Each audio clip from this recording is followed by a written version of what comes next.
Claire's boots were covered in dust, her dress wrinkled from days of travel. Lily, her little sister, clung to her hand, too tired to speak. The road had been long and lonely, but as the white fences of Carson Ranch came into view, Claire's chest tightened with both fear and relief. The man waiting at the gate looked strong, serious, a cowboy through and through. His hat shaded his eyes, but she could feel his gaze take her in. "You lost?" he asked, his voice deep, not unkind.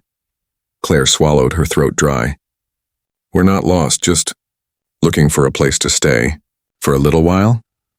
Something in the way he looked at her told her he knew there was more to the story, but instead of asking questions, he simply nodded and opened the gate. "You'd better come in before dark."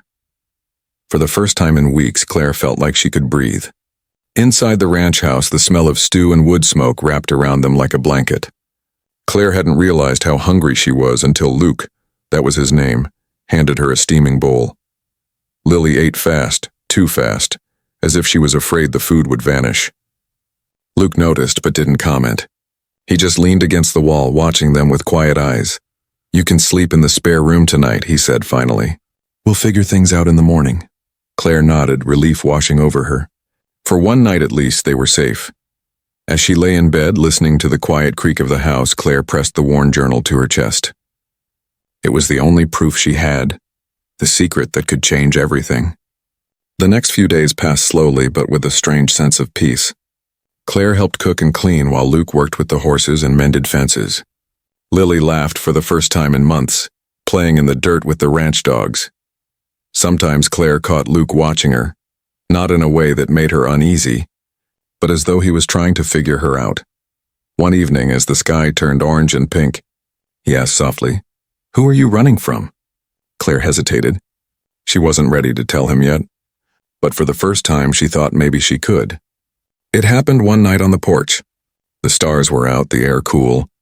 Claire finally found the courage to tell him everything, about the man who had hurt her family, about the danger they were in, about the journal that held the truth.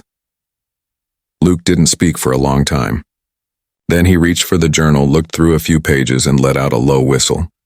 "You were right to run," he said, "but you won't have to keep running forever. Not if I have a say." For the first time in months, Claire felt hope. A few days later, riders appeared on the horizon, 3 of them rough-looking, armed. Claire froze when she recognized one of them. Luke didn't hesitate. He stood at the gate, hand on his revolver, calm but firm. "You're not taking them," he said. The riders argued, threatened, but something about Luke's stance made them think twice. Eventually they rode off, promising they'd be back. Claire was shaking, but Luke placed a steadying hand on her shoulder. "We'll be ready next time." That night, Claire couldn't sleep. She found Luke outside, leaning against the fence, staring at the stars. "I don't want to run anymore," she whispered. He looked at her, really looked at her, then nodded slowly. "Then we'll fight this together." Something shifted between them in that moment, something that felt like trust, like a promise. With Luke's help, Claire took the journal to the sheriff. By the end of the week, her stepfather was in custody, and for the first time, she felt truly free. When she walked out of the sheriff's office, Luke was waiting, leaning casually against his horse. "You did good," he said with a small smile. Claire smiled back, her heart lighter than it had been in years. Claire and Lily stayed on the ranch. One golden evening, as the sun set over the fields, Luke took Claire's hands in his. "You both belong here," he said quietly. Lily's laughter rang out as she chased fireflies, and for the first time, Claire believed him. This wasn't just a place to hide, and it was home. Weeks turned into months, and life on the ranch slowly became normal. Claire took over much of the household work, and Lily became Luke's shadow, following him around as he fed the horses and repaired fences. Claire found herself smiling more often. Sometimes she would catch Luke looking at her when he thought she wasn't watching. There was something soft in his eyes, something she wasn't sure she deserved, but wanted anyway. One evening, as she was gathering laundry from the line, Luke walked over and handed her a small pouch. Inside was a silver hairpin, simple but beautiful. "Figured you might want something that's just yours," he said gruffly.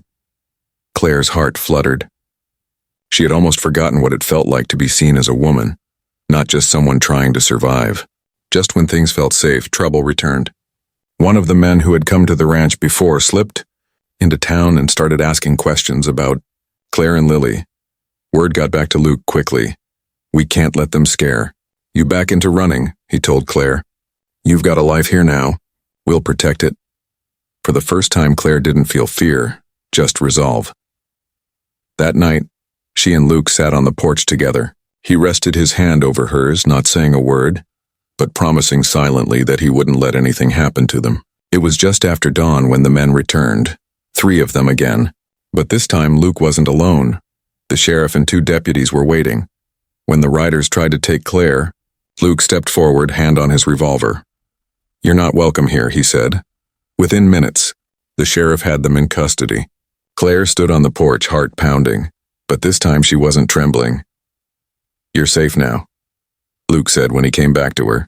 That night, after the danger had passed, Claire couldn't hold her feelings in any longer. "You've done more for me and Lily than anyone ever has," she said softly, tears in her eyes. "I don't know how to thank you." Luke looked at her for a long moment, then stepped closer. "You don't have to thank me. Just stay." Claire's heart thudded. "I want to," she whispered. Luke kissed her then, slow and gentle, like a man who had been waiting for the right moment. By the end of summer, the ranch felt like a different place. Claire wasn't just a guest anymore, she was part of it.